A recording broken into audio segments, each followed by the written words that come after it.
This is a great job.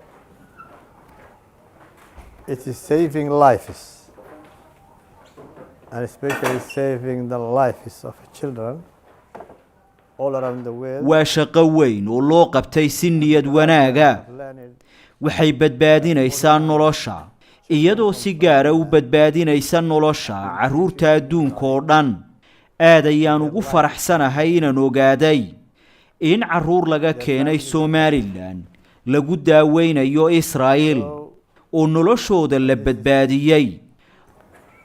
Their families are happy. So qoysaskooduna ay faraxsan yihiin. Nothing related to politics.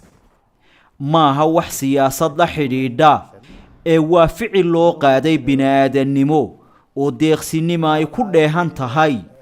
My all appreciation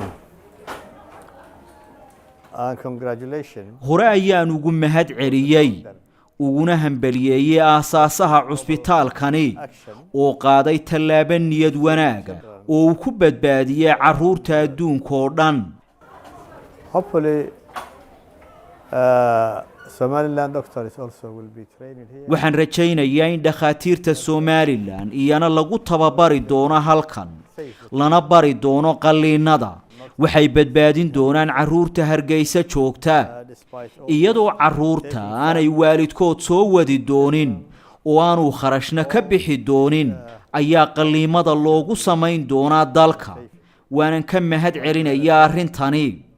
Now 7 are here, 2 in the hospital, and hopefully they will be safe. 7 caruura ayaa halkani jooga 2 waxay ku jiraan cusbitaalka waxaan rajaynayaa in la badbaadin doono ay caafimaadi doonaan lana daaweyn doono waxay ku laaban doonaan dalka Somaliland iyadoo hooyooyinkooda ay la socdaan.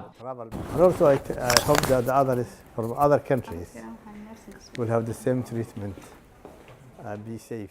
waxa kaloo aan rajaynayaa in kuwa ka yimi wadamada kale iyana ay heli doonaan daaweyn tani lamida oo ay caafimaadi doonaan isla markaasina iyagoo bad qaba ay ku laaban doonaan wadamadoodii.